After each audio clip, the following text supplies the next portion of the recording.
¿Empezamos?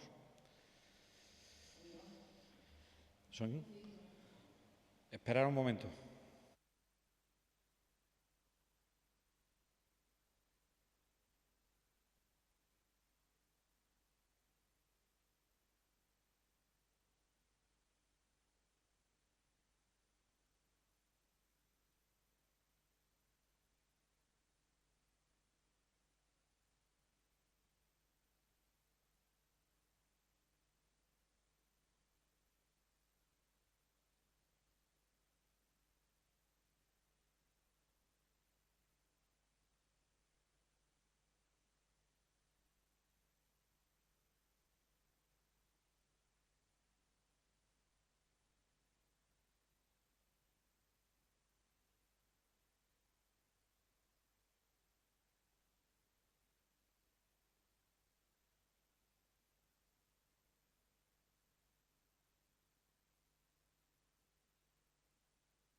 Buenos días a todas y a todos. Gracias por seguir esta convocatoria de prensa por parte de la Junta de Extremadura, en concreto por la Vicepresidencia Segunda y Consejería de Sanidad y Servicios Sociales de la Junta de Extremadura. Lo primero que deseo es trasladar mis condolencias a todos los seres queridos de todas esas personas que con motivo del COVID-19 han fallecido, consecuencia de esta terrible pandemia, así como desearle una pronta recuperación a todas esas personas que ahora mismo están sufriendo los síntomas o están infectadas por este virus, por este coronavirus.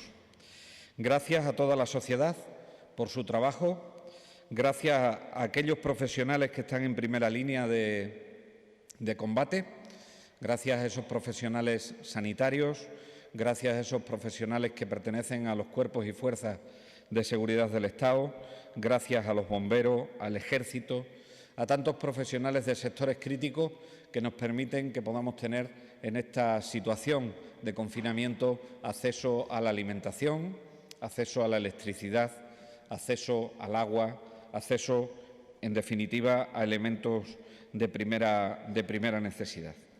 El motivo de la convocatoria de hoy es doble. Uno, analizar los datos regionales del COVID-2019 en aras a la transparencia que siempre ha demostrado y quiere demostrar la Junta de Extremadura. Y, en segundo lugar, explicarles el plan de contingencia sobre residencias de mayores en Extremadura, porque ahí es donde está una parte importante de nuestra sociedad que es más vulnerable a la infección por este virus, por este coronavirus. Todos los días monitorizamos muchos datos epidemiológicos en el seno de la Junta de Extremadura, en el seno de la Vicepresidencia Segunda y Consejería de Sanidad y Servicios Sociales. para tener controlada, en la medida de lo posible, esta pandemia y, sobre todo, para, en función de esos datos que monitorizamos a diario y que son muchísimos datos los que monitorizamos, poder tomar decisiones en el corto, en el medio y en el largo plazo.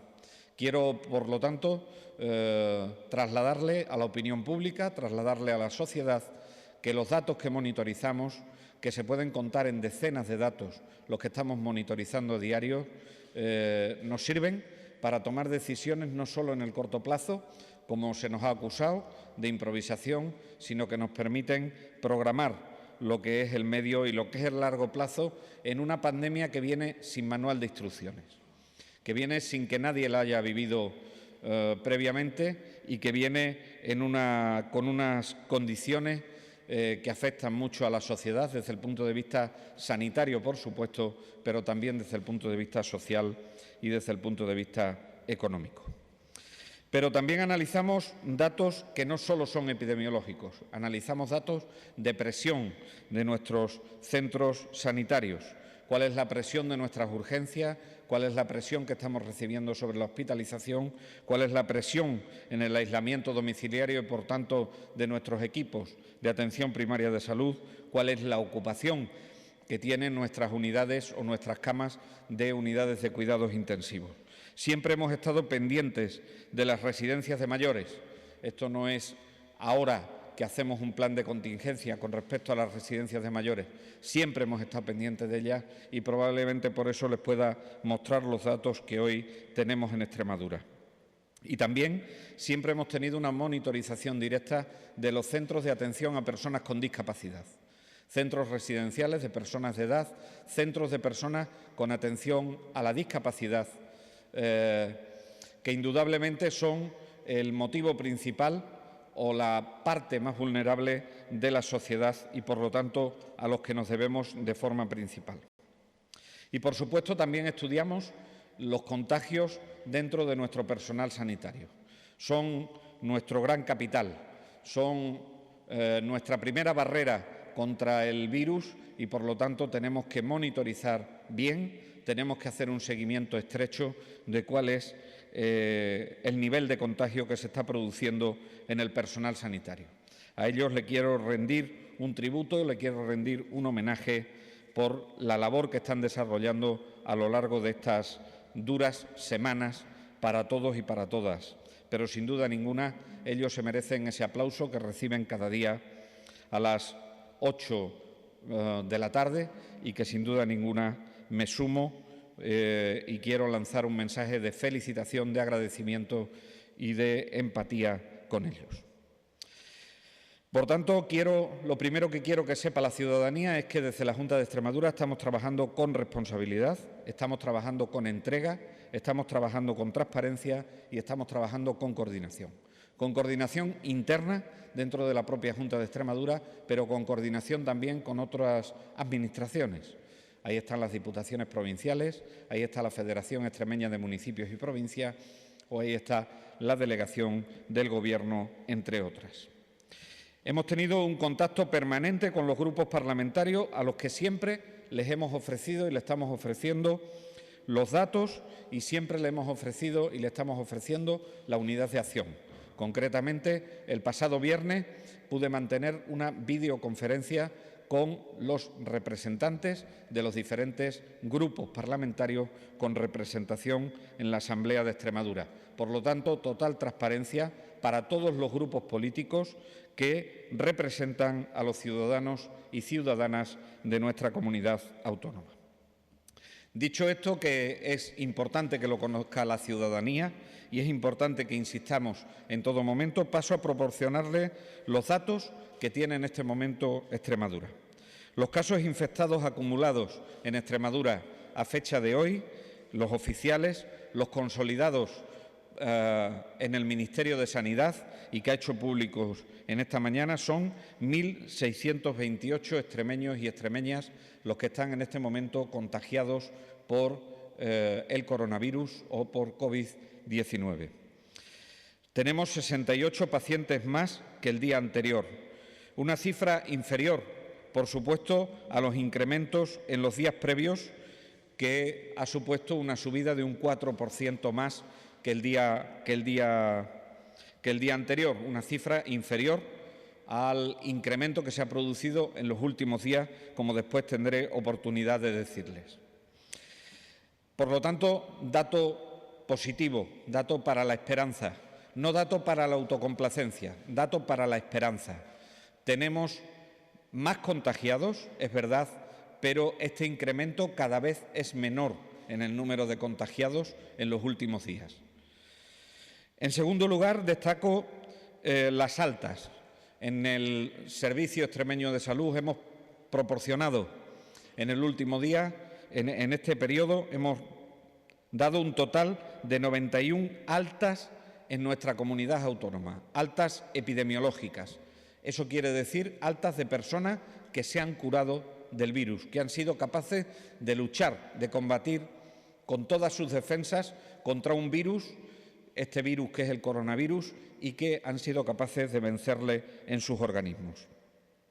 Por lo tanto, esto supone un incremento de 31 altas más con respecto al día anterior. Otro motivo para la esperanza, porque supone una subida de las altas solo en un día de un 34%. Algo que quiero agradecerle a toda la sociedad extremeña y quiero agradecerle a los profesionales sanitarios.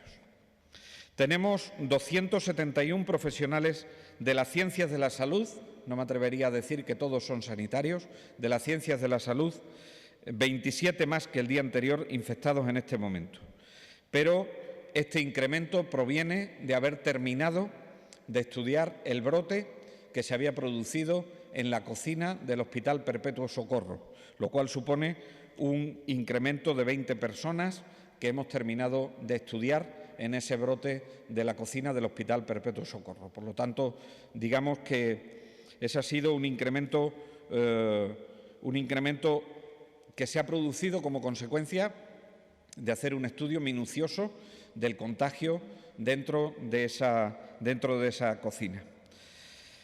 Si relacionamos el número de profesionales infectados con el número total de infectados en nuestra comunidad autónoma, se sitúa en un 16,6% del total de los infectados son profesionales sanitarios. Eso coincide aproximadamente con la media de nuestro país, que se sitúa en alrededor de un 16%. Con lo cual, no estamos ni mejor ni peor que otras comunidades autónomas y luchamos cada día para que los contagios en el medio laboral sean cero. Lleguemos al cero absoluto en el número de contagios en el medio laboral. Y en todo, en eso, en todos y cada uno de nuestros profesionales estamos poniendo nuestro empeño. Me interesaría que ahora se fijasen en algo que también nos puede esperanzar como sociedad. Me estoy refiriendo al análisis de los datos epidemiológicos de casos diagnosticados en función del inicio de los síntomas, que me he permitido traerle una gráfica que podrán observar y que sin duda ninguna lo que nos viene a decir es que podríamos haber dado ya el pico, el famoso pico de contagios en la comunidad autónoma de Extremadura. Creo que tenemos datos para la esperanza, ya digo, no son datos para la complacencia.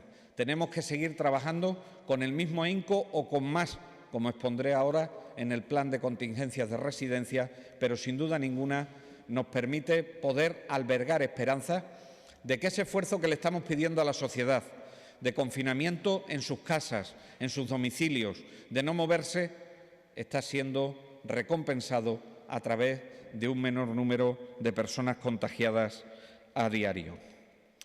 Ya les digo, es prematuro, necesitamos más días para ver que esa bajada es real y afirmar que estas medidas de confinamiento están dando resultados, pero es muy importante tener en cuenta que con motivo de esa gráfica, más con motivo de las gráficas que hace pública el Ministerio de Sanidad en su página web día a día, podemos observar que el pico en nuestra comunidad autónoma se ha debido dar entre los días 23 y 25 de marzo. Por lo tanto, les animo a que sigamos redoblando esfuerzos para conseguir vencer al virus y trabajando de forma incansable para conseguir vencer al virus. Trabajando con esta hipótesis, hay que seguir trabajando, como les decía, de forma intensa en las medidas preventivas. Medidas preventivas que saben que tienen que ver con la higiene, que saben que tienen que ver con protegerse cuando se tose o se estornuda. Medidas preventivas que tienen que ver con la distancia de seguridad entre personas. Medidas preventivas que tienen que ver con quedarse en casa. Medidas preventivas que tienen que ver con hacer caso a los reales decretos de confinamiento y de estado de alarma, en definitiva, que tenemos. Pero también tenemos que trabajar asistencialmente. Tenemos que trabajar asistencialmente intensificando, redoblando los esfuerzos en atención primaria de salud y en atención hospitalaria, como lo estamos haciendo, mejorando esa capacidad hospitalaria, aunque ahora no estén colapsados nuestros hospitales. Pero no sabemos qué nos va a deparar el futuro. Cuando las personas se contagian, cuando las personas aparecen los síntomas, la evolución de cada una de las personas es un mundo, y como la evolución de cada una de las personas es un mundo, se requieren que dispongamos de camas de hospitales a disposición y de camas de UCI a disposición de esas personas por si lo necesitan. Si no queremos que el número de contagiados siga aumentando y sobre todo en población vulnerable, e hilo con el segundo motivo de esta convocatoria de prensa, es importante que trabajemos sobre las residencias de las personas de edad. Aquellas personas infectadas van desarrollando, como les decía, la enfermedad, por lo que los ingresos hospitalarios seguirán aumentando. Hoy hay 371 pacientes ingresados en Extremadura, de los que 51 pacientes están en alguna de nuestras camas de las unidades de cuidados intensivos. Este número de ingresados es superior al del día anterior, en 18 pacientes, y un número de los más bajos en los últimos días. Y además hay 8 pacientes más en la UCI. Ahora mismo tenemos una disponibilidad, sin hacer grandes esfuerzos, de camas en las unidades de cuidados intensivos en Extremadura, de 157 camas disponibles, y la ocupación que tenemos en este momento es de un 42,7%. Por lo tanto, llamo a la tranquilidad, llamo a la confianza, llamo a que confíen en el sistema sanitario público de Extremadura, porque nuestros hospitales todavía tienen capacidad de reacción, tienen capacidad para poder atender aquellos casos que son más graves. Esto significa que nuestros hospitales, como les decía, no están colapsados, pero sí empiezan a dar síntomas de un estrés mayor en 2 áreas de salud concretas, el área de salud de Cáceres y el área de salud de Plasencia. Un dato negativo son las 133 personas fallecidas hasta el día de hoy en la Comunidad Autónoma de Extremadura. Hoy hay 27 personas fallecidas más que en el día anterior, pero ha sido un día trágico para toda España. En toda España se han incrementado el número de fallecimientos de forma importante. En definitiva, es la evolución de una terrible infección ante la que tenemos que combatir y ante la que tenemos que prevenir, porque prevenir es mejor que curar, sobre todo cuando curar significa poner medidas no farmacológicas o medidas de soporte a la enfermedad por no disponer todavía de un tratamiento adecuado. Por eso llamo al aislamiento, por eso llamo a la prevención. Es verdad que la edad media de nuestros fallecidos en la Comunidad Autónoma de Extremadura es de 79,4 años de edad. Hay personas fallecidas que tenían 101 años, 102 años, el mayor de ellos, pero con las edades tan importantes que tenemos en nuestra comunidad autónoma y en el resto del país, la tasa de letalidad también tiene que ser más importante que en otros países de nuestro entorno cuya población es más joven. Desde el primer momento hemos estado siguiendo, como les decía, estrechamente las residencias de mayores por ser centros donde se cuidan a una población que es muy vulnerable. Extremadura cuenta hoy con un total de 14.936 plazas residenciales, independientemente de su titularidad, independientemente de quién la gestione.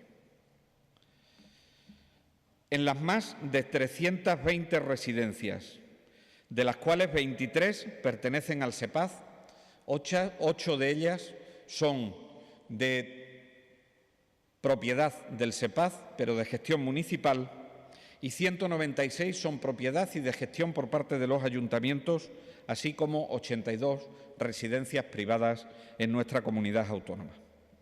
En el momento actual hay 43 residencias de esas 324 residencias, 43 residencias que tienen algún residente positivo en coronavirus, lo que supone un 13,3% del total de residencias en Extremadura.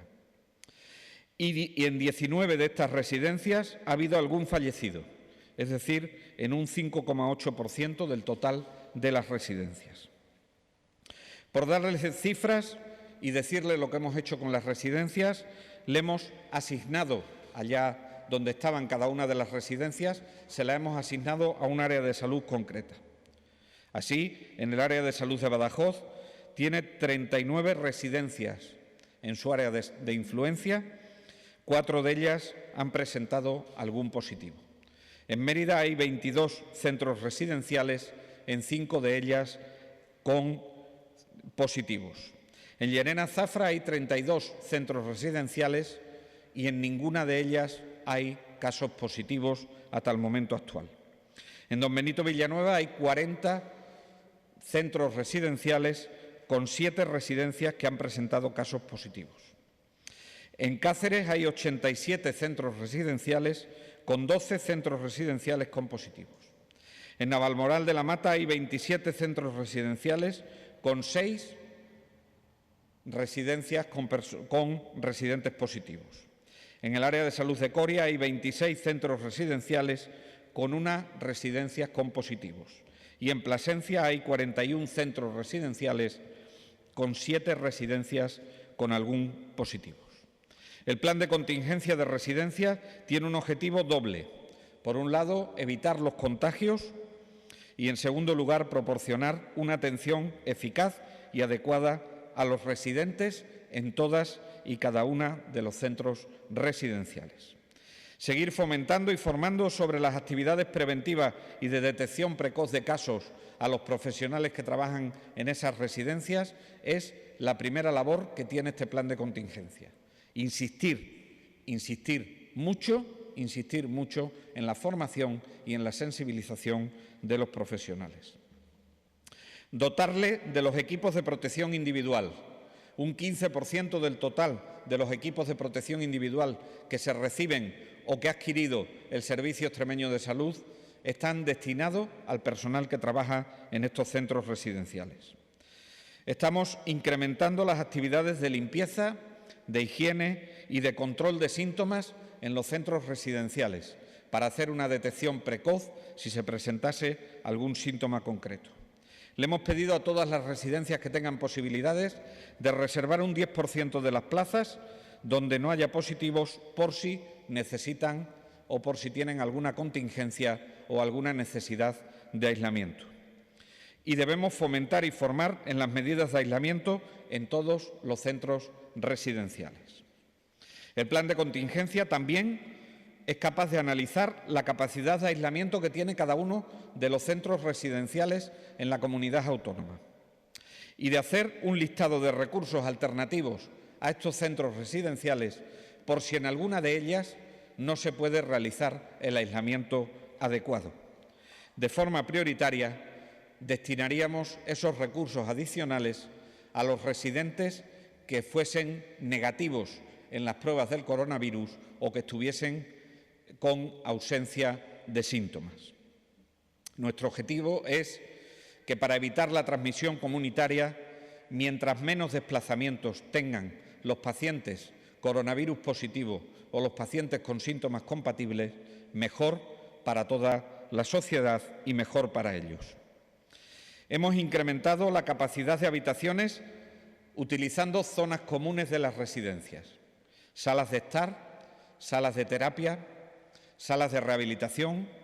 En definitiva, esas zonas comunes las destinamos a capacidad en habitaciones en estos momentos tan duros, y tan intensos de la crisis. En todos momentos y en todos los centros se priorizarán las tareas asistenciales, suspendiendo aquellas tareas que no sean básicas para la atención al residente.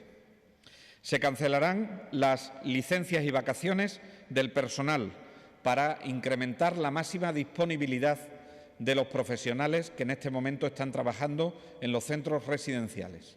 Para nosotros y para el Gobierno de España son primordiales, son prioritarios, son esenciales y les tenemos que reconocer todo su esfuerzo, pero también pedirles en este momento su máxima disponibilidad. En los centros con positivos o con síntomas vamos a favorecer el aislamiento en la propia residencia siempre que éste sea posible.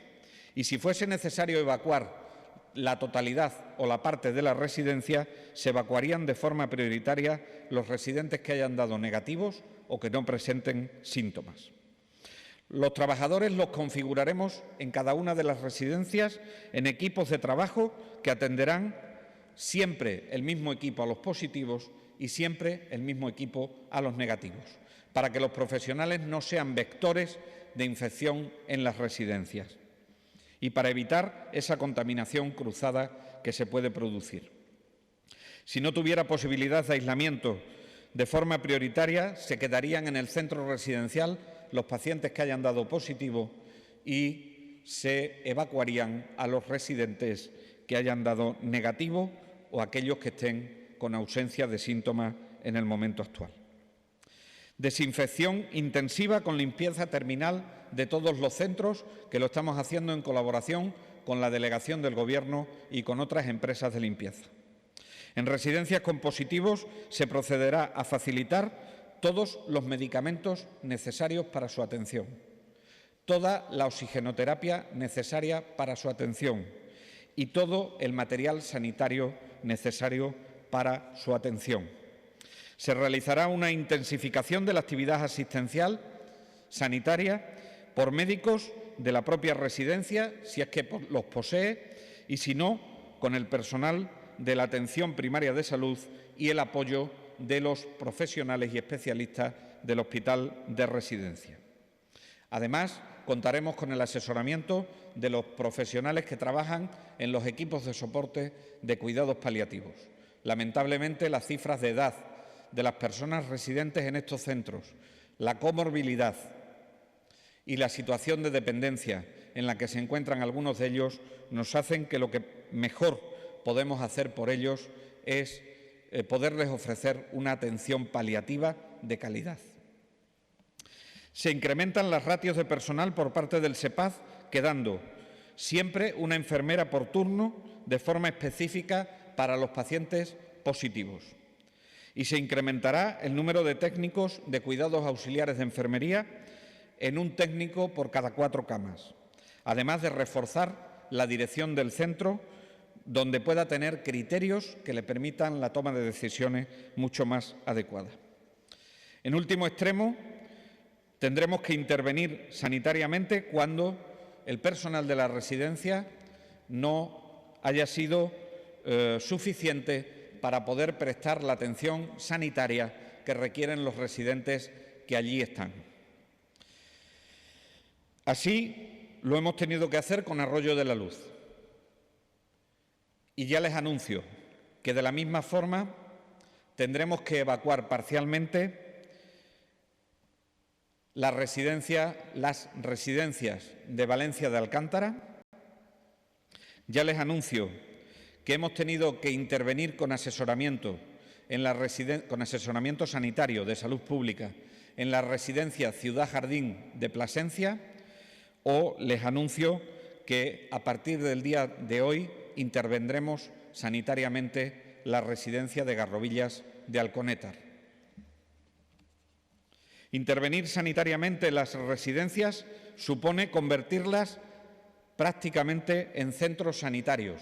Dejan de ser centros sociales donde se prestan los cuidados de atención a los residentes por su situación de dependencia y pasan a convertirse en centros sanitarios donde prima mucho más la atención sanitaria que el cuidado de esa población.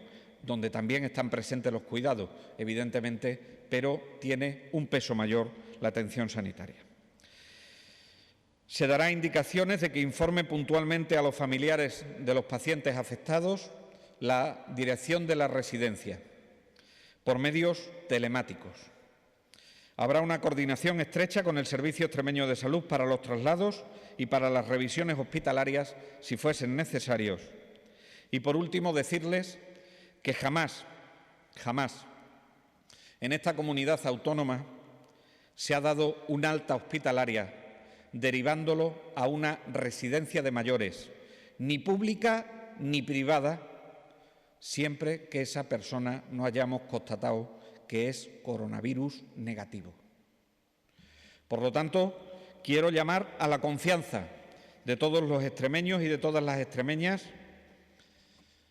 a trabajar, a seguir trabajando, a seguir colaborando, a seguir luchando, a seguir en la guerra contra esta terrible pandemia que nos ha tocado vivir. Sepan que mientras antes acabemos con las consecuencias sanitarias, menores serán las consecuencias sociales y las consecuencias económicas. Me pongo a disposición de las preguntas que tengan. Buenas tardes, vicepresidente. Han llegado muchas preguntas. Voy a formulárselas poco a poco porque va a estar bastante complicado. Vamos a ver, pregunta Silvia Garrido, de Extremadura 7 días. ¿En qué situación se encuentran en estos momentos las UCI extremeñas? Lo he respondido en mi intervención. Tenemos ahora mismo, sin hacer grandes esfuerzos de incremento de camas, a las que tendríamos que incrementar aquellas plazas que pertenecen ahora mismo a las zonas de reanimación de los hospitales, pero sin contar esas, tenemos 157 camas disponibles y tenemos una ocupación de un 42,7% en el día de ayer. Con lo cual, entendemos que no estamos en una situación mala dentro de lo que es la atención a las unidades de cuidados intensivos, sabiendo que en la evolución de la enfermedad es muy probable que necesitemos un incremento en el número de camas y que a lo largo del mes en el que entramos a partir de mañana necesitaremos esa disponibilidad de esas 157 plazas que tenemos en este momento. Silvia Garrido también pregunta si se ha coordinado Extremadura con otras regiones para recibir pacientes. Lo pregunta también Delia Martín y Jesús Martínez, de Informativos Mediaset, que además pregunta que si esto es imposible por cuestiones técnicas, ¿estarían dispuestos a enviar material o personal y en qué condiciones? Mire, nosotros de momento no hemos tenido petición por parte del Ministerio de Sanidad de derivaciones de pacientes a nuestra comunidad autónoma. Por lo tanto, no me voy a pronunciar sobre algo que todavía no hemos estudiado. Con respecto al material, sí, saben, es conocido, salió en prensa hace unos días que le ofrecimos a la Comunidad Autónoma de Madrid, cuando peor lo está pasando, cuando peor es su situación, hemos ofrecido 10 equipos de respiradores que en este momento los extremeños podíamos ofrecer sin poner en riesgo la disponibilidad de camas de UCI a la Comunidad Autónoma de Madrid. Garrido también pregunta que si, dada la evolución del COVID-19, ¿cree usted que será necesario seguir prorrogando el confinamiento? Yo los datos que presento hoy son unos datos que es verdad que sirven para la esperanza, pero necesitamos más días. Necesitamos más días, pero creo que si lo hacemos bien, creo que si el confinamiento, con el último Real Decreto de prácticamente cierre de la actividad económica en nuestro país, se hace bien y se aprovecha esa época de semivacaciones, que es la época de Semana Santa, para quedarnos en casa, creo que estaríamos en unas condiciones muy adecuadas para que cuando finalice el periodo de prórroga podamos ir tomando una decisión, si acaso prorrogar un periodo de 15 días más, pero creo que podríamos ir ya dando síntomas de que va evolucionando positivamente, tal y como se están comportando los datos, positivamente el virus. Y también de Extremadura 7 días nos preguntan que por qué están bajando las cifras de profesionales sanitarios infectados en el balance que envía la Junta diariamente. Pues mire usted, nosotros hemos enviado desde el primer momento al registro del Sistema Nacional de Salud aquellos profesionales sanitarios y sociosanitarios, no solo los profesionales sanitarios, sino también los sociosanitarios, y entre las altas que estamos dando, y por lo tanto el número de profesionales es menor, evidentemente, y además también el que en este momento estemos haciendo caso al Sistema Nacional de Salud, que enviemos al personal que trabaja para las ciencias de la salud, pues hacen que nos lleven a esas cifras. Martín, de Canal Extremadura Televisión, pregunta por la situación del Centro Sociosanitario de Mérida. El Centro Sociosanitario de Mérida es uno de los centros sociosanitarios afectados por un positivo que está controlado y que en este momento no es necesario adoptar ninguna decisión más sobre él. Es una situación muy estable clínicamente y ninguno de los residentes ha presentado ningún síntoma y, por lo tanto, no es necesario acometer ninguna medida más. También ella pregunta si se ha dado alguna orden desde el SES a centros sanitarios de no realizar más pruebas por estar saturados los laboratorios. En esta misma línea pregunta Fabián Vázquez, de la cadena COPE, que asegura que a esa emisora le consta una comunicación interna del equipo de atención primaria acerca de la residencia FEMAR de Logrosán, en la que el SES ordena no hacer más pruebas por la saturación de los laboratorios. Desmiento que estén saturados los laboratorios. Los laboratorios tienen una capacidad, los dos laboratorios, de hacer más de 500 pruebas diarias, que son suficientes para el total de las pruebas pendientes que estamos realizando en el momento actual. Si se ha pedido eso, se ha pedido por la definición de casos que hace el Sistema Nacional de Salud. Y la definición de casos que hace el Sistema Nacional de Salud es una definición de casos que, sobre todo, prioriza a aquellos pacientes que tienen una sintomatología grave y los profesionales sanitarios y sociosanitarios, así como los cuerpos y fuerzas de seguridad del Estado. Pero una cosa es la priorización y otra cosa es que se les haya prohibido realizar pruebas. Lo que sí le tengo que decir es que cuando el coronavirus entra en un centro sociosanitario debemos tener mucho cuidado. Y igual que pasa con la gripe, cuando entra en un centro sociosanitario, a partir del tercer positivo en gripe que se analiza, consideramos que cualquier paciente, por seguridad, que cualquier residente que presente síntomas puede ser gripe positivo. En este caso, cualquier residente que presente síntomas podría ser coronavirus positivo, pero no hemos limitado el número de pruebas porque los laboratorios estén saturados, en ningún caso.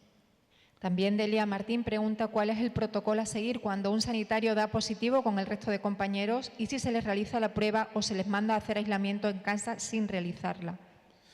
Pues mire usted, eso está definido en la definición de casos del Ministerio y en el protocolo de actuación que está pactado con las organizaciones sindicales y que está pactado con los servicios de prevención de riesgos laborales.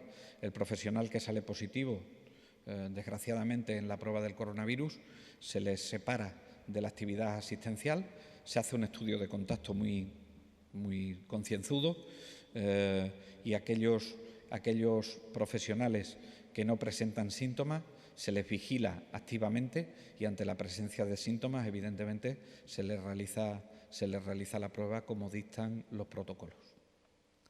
Jesús Conde, del diario.es, nos pregunta que en atención a los datos de nuevos contagios y las defunciones, ¿se puede entender que Extremadura ya ha pasado el esperado pico de la epidemia?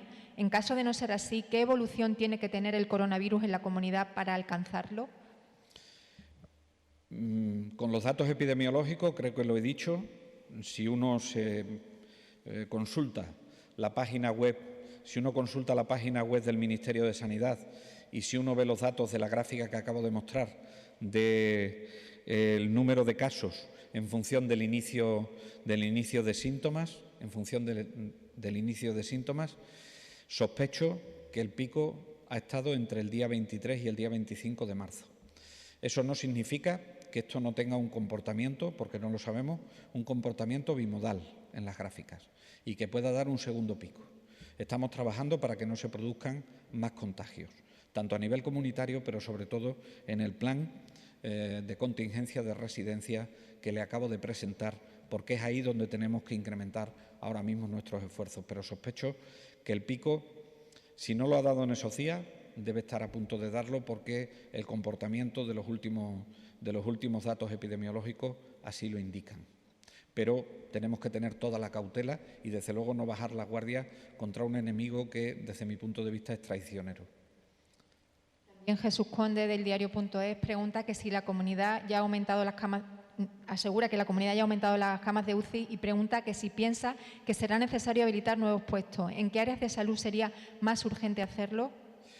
Pues mire usted, hemos incrementado el número de camas de UCI, las hemos llevado a 157 y seguiremos incrementando el número de camas de UCI porque todavía tenemos posibilidades en distintos hospitales. Evidentemente, las que más posibilidades de crecimiento tienen son los complejos hospitalarios de Cáceres y el complejo hospitalario universitario, tanto el complejo hospitalario universitario de Cáceres como el complejo hospitalario universitario de Badajoz, por ser los centros más grandes, por tener reanimaciones más importantes. Pero tenemos un plan de contingencia también con respecto a las UCI que nos permite destinar espacios que ahora mismo se consideran de reanimación o de cuidados críticos en determinadas áreas de salud, que nos va a permitir poder contar con más camas. Hemos tenido que incrementar la capacidad en el área de salud de Cáceres y en el área de salud de Plasencia.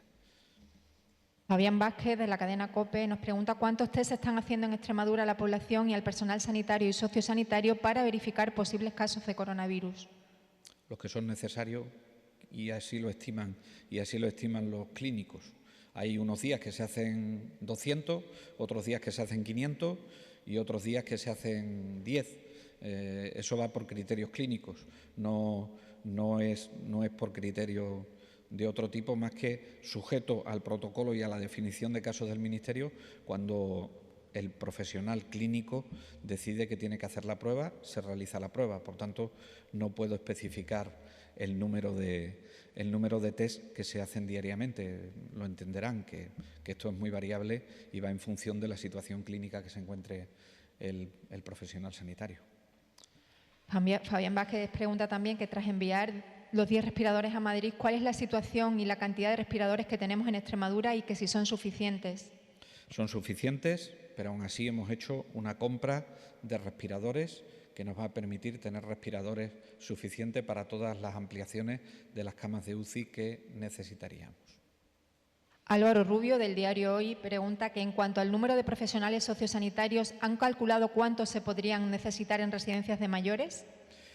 Pues si ahora mismo tenemos 43 residencias de mayores que están afectadas y vamos a poner un técnico de cuidados auxiliares de enfermería por cada 4 camas, pues es previsible que necesitemos alrededor de la centena o algo más en el número de profesionales que tenemos, pero variará en función del número de residencias que estuviesen afectadas. Le voy a dar un dato. Ayer hicimos un llamamiento desde la Vicepresidencia Segunda, Consejería de Sanidad y Servicios Sociales, en coordinación con la Vicepresidencia Primera, de enfermeros y enfermeras, y hemos tenido una respuesta de 65 enfermeros y enfermeras a disposición del SEPAZ, con lo cual empezaremos a contratar inmediatamente. Álvaro Rubio, del diario, también pregunta que la Junta ha trasladado a la Fiscalía 2 informes de negatividad en COVID-19 de 2 personas que fueron trasladadas de un hospital cacereño a una residencia privada. Este traslado ha supuesto quejas de familiares y trabajadores de la residencia privada. ¿Está encontrando la Junta dificultades de colaboración de las residencias privadas?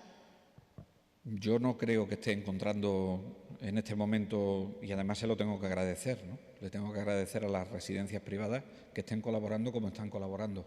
Tampoco entiendo que se haya montado el revuelo que se ha montado con esa derivación, cuando era una derivación absolutamente segura, como he afirmado en mi intervención, y están los informes negativos de infección de esos pacientes que se habían trasladado a esa residencia. No le doy mayor importancia al tema y, desde luego, lo que en ningún caso indica es la falta de colaboración de las residencias privadas, a las cuales le tengo que estar profundamente agradecidos en este momento.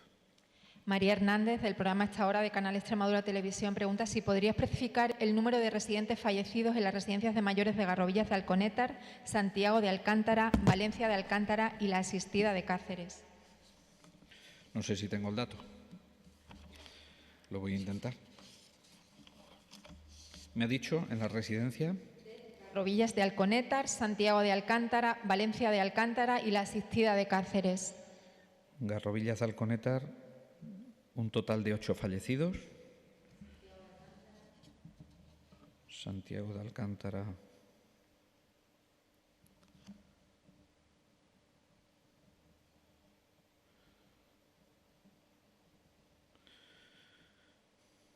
No lo tengo aquí en este momento. No se preocupe. Dígame, que después se lo mandamos. Torrecilla, ¿me ha dicho? No, Santiago de Alcántara, Valencia de Alcántara y la Asistida de Cáceres. Valencia de Alcántara, un segundo, sí. Valencia de Alcántara sí lo tengo.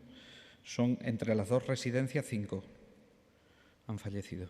Y la Asistida de Cáceres, pero si no tiene los datos se le manda luego. La Asistida de Cáceres. La Asistida de Cáceres.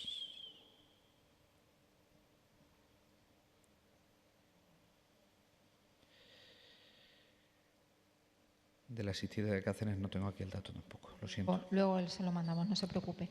Laura Cruz, de Canal Extremadura Radio, pregunta que cuántas residencias se han cerrado a causa de esta infección y si hay alguna más aparte de la de Santiago de Alcántara, lo ha contestado antes. Cerrado a visitas, todas. Cerrado a visitas, todas. Se emitió una orden que fue convalidada por el Ministerio de Sanidad y se prohibían todas las visitas.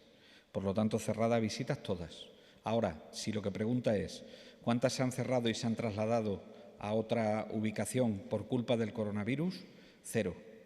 Ni la de Santiago de Alcántara. La de Santiago de Alcántara se traslada porque hay infección por coronavirus, pero además hay una serie de... Hay un problema en la autorización y en la acreditación del centro que nos hace que en ese momento y ante la situación clínica que se estaba produciendo se trasladen a los residentes a otra ubicación donde están siendo atendidos correctamente. Y no tenemos prevista la posibilidad de cerrar ninguna más en el corto plazo. Evidentemente, pues en función de cómo se vaya comportando la pandemia, actuaremos en consecuencia, claro. Laura Cruz pregunta que todos los hospitales han creado ya zonas diferenciadas en urgencias para la entrada de urgencias habituales y las infecciones respiratorias. Si no es en todos, en los principales hospitales los tenemos en todos. Tenemos en Coria, tenemos en Don Benito Villanueva, tenemos en Zafra, tenemos en Llerena, tenemos en Badajoz, tenemos en Cáceres, tenemos en Plasencia, tenemos en Navalmoral de la Mata. Probablemente los de alta resolución no tengan diferenciadas las urgencias.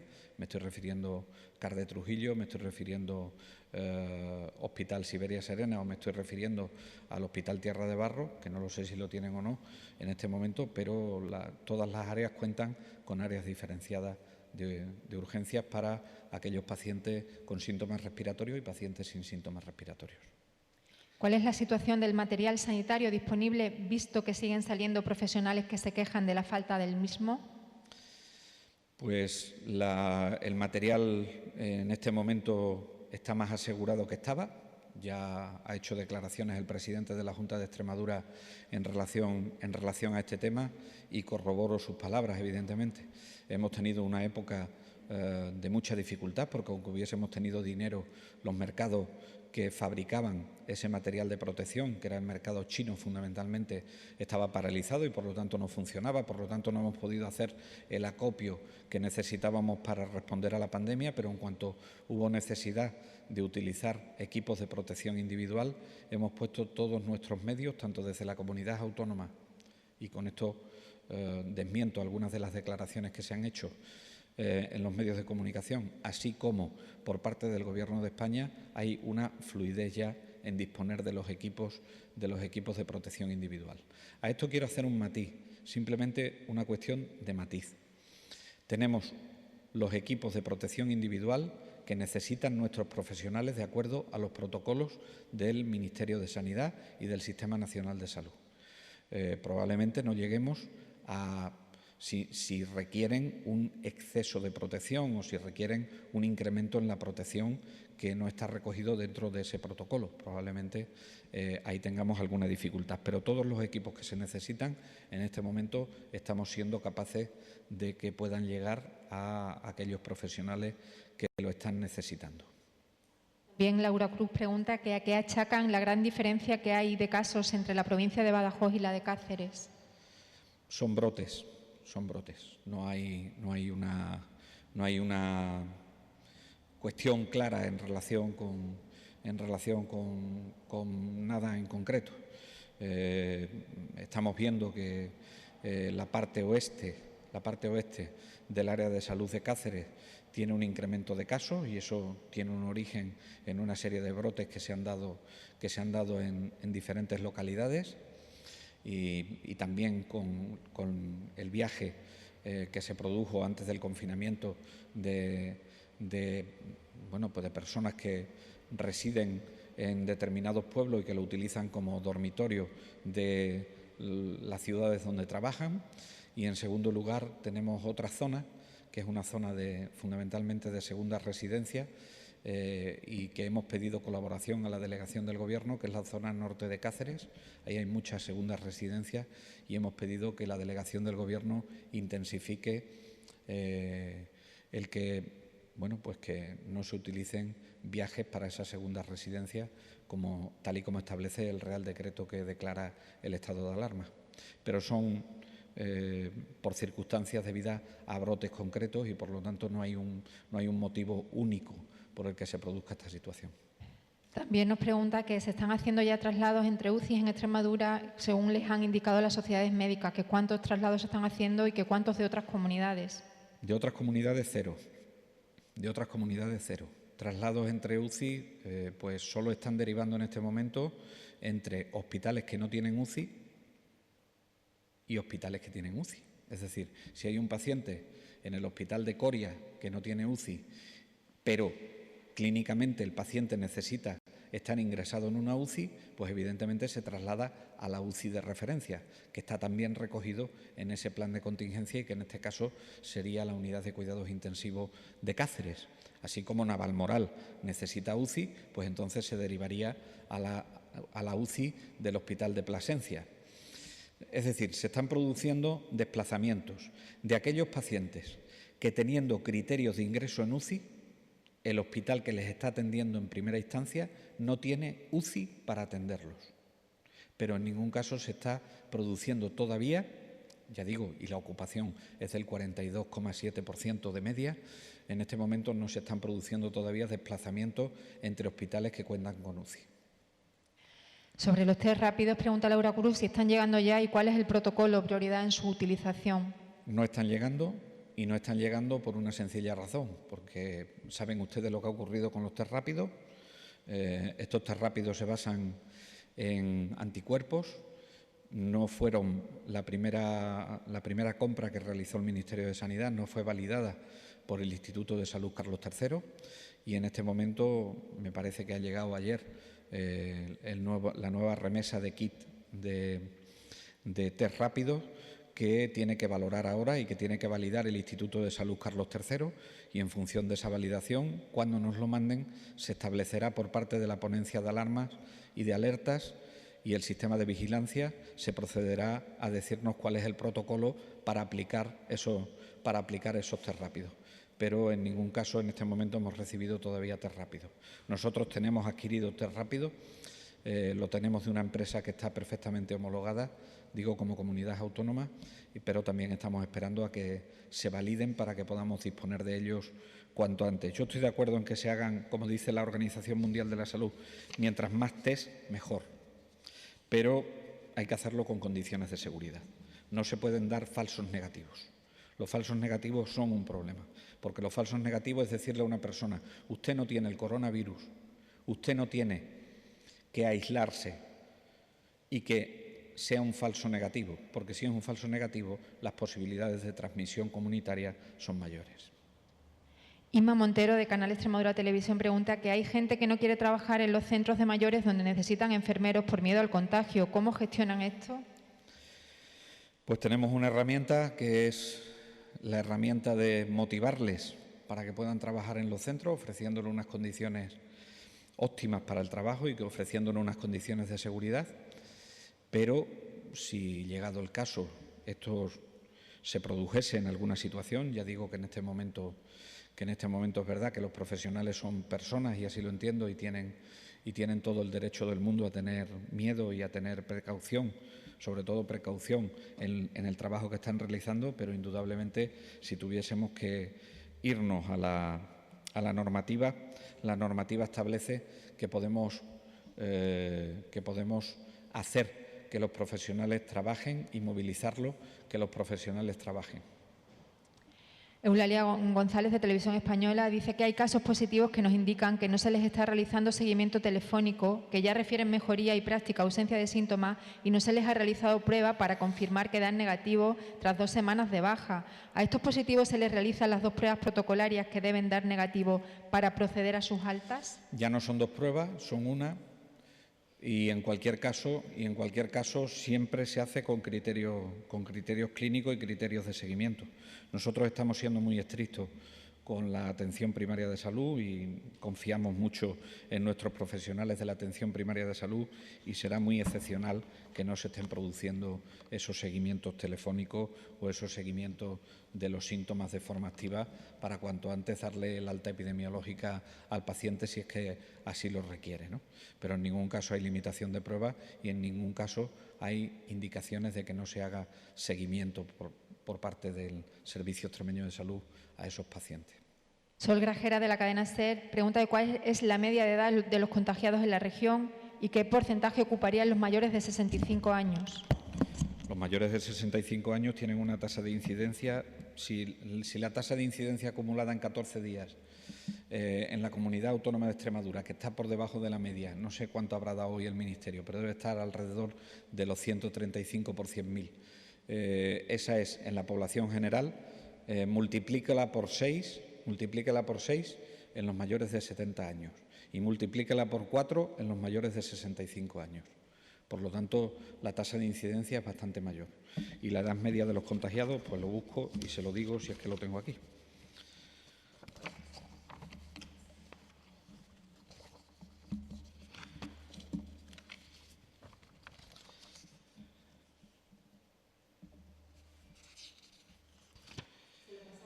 Nosotros, vicepresidente, no se preocupe que se lo pasamos. Un segundo. La edad de los casos son 61 años de media, 61,06 años. A ver, desde Radio Interior nos pregunta qué datos tiene la Junta de Extremadura para explicar que en las 4 áreas de salud de Cáceres, con una población muy inferior a la de la provincia de Badajoz, se registren 88 fallecimientos del total de 106 que se han producido en Extremadura desde el principio de la pandemia. Pues mire usted, esos son criterios puramente clínicos. No hay ninguna razón para que haya ninguna diferencia en los fallecimientos que no sea la evolución clínica de los propios pacientes. Tenemos un magnífico sistema sanitario público de Extremadura, muy equitativo, con unos grandes profesionales que tienen toda mi confianza, todo mi apoyo y todo mi reconocimiento. Por lo tanto, se debe fundamentalmente a la evolución clínica que desgraciadamente tienen algunos pacientes y evidentemente a la edad mayor en la provincia de Cáceres que en la provincia de Badajoz de la población, que también puede ser un factor. La última pregunta la realiza Rocío Cuervas, de Canal Extremadura. Dice, vecinos de Mata de Alcántara están preocupados por la situación alarmante de la residencia de mayores. Aseguran que hay 16 internos, 5 positivos, 2 fallecidos y 3 ingresados. Reclaman que se traslade a los ancianos que están en la residencia y se desinfecte. ¿Se plantea esta medida? Se plantea, como en todas las medidas, la desinfección de la residencia. Si no está priorizada, estará priorizada para los próximos días. Por lo tanto, creo que es necesario hacer una desinfección, ya lo he dicho en el plan de contingencia y he dicho también en el plan de contingencia que los pacientes, si tenemos que atenderlos sanitariamente y hacer un refuerzo sanitario de la población que reside en esa residencia en concreto de Mata de Alcántara, se hará. En la evolución que estamos viendo durante los días, todos los días tenemos 2 reuniones con las gerencias del SES y las gerencias del SEPAZ, una a las 8:15 de la mañana y otra a las 5 de la tarde para ver cómo van evolucionando los centros residenciales, para ver cómo van evolucionando los hospitales, para ver cómo van evolucionando los casos, para ver todos los datos epidemiológicos que les acabo de ofrecer a la ciudadanía extremeña. Si ahí detectásemos que hay que hacer alguna intervención más, que no duden los vecinos de Mata de Alcántara que se hará. De momento, si no se ha hecho, es porque en este momento los expertos en salud pública no nos están recomendando que adoptemos ningún criterio más con respecto a a estas residencias. Por favor, les pido que no hagan más complicado esto desde el punto de vista social. El rechazo social a una persona infectada es muy duro porque estigmatiza. Entonces, hago un llamamiento también a la sociedad, para que no estigmaticen a aquellas personas que están contagiadas por el coronavirus, porque nos puede tocar a cualquiera, Lo único que hay que hacer es preocuparse de la situación, es utilizar todas las medidas que tenemos a nuestro alcance de higiene, utilizar todas las medidas de aislamiento, fiarse de lo que le está diciendo su profesional sanitario de referencia y, sobre todo, no estigmatizar a la población. Gracias, vicepresidente, por su intervención y por atender las preguntas de los medios de comunicación. Muchas gracias a todos y a todas.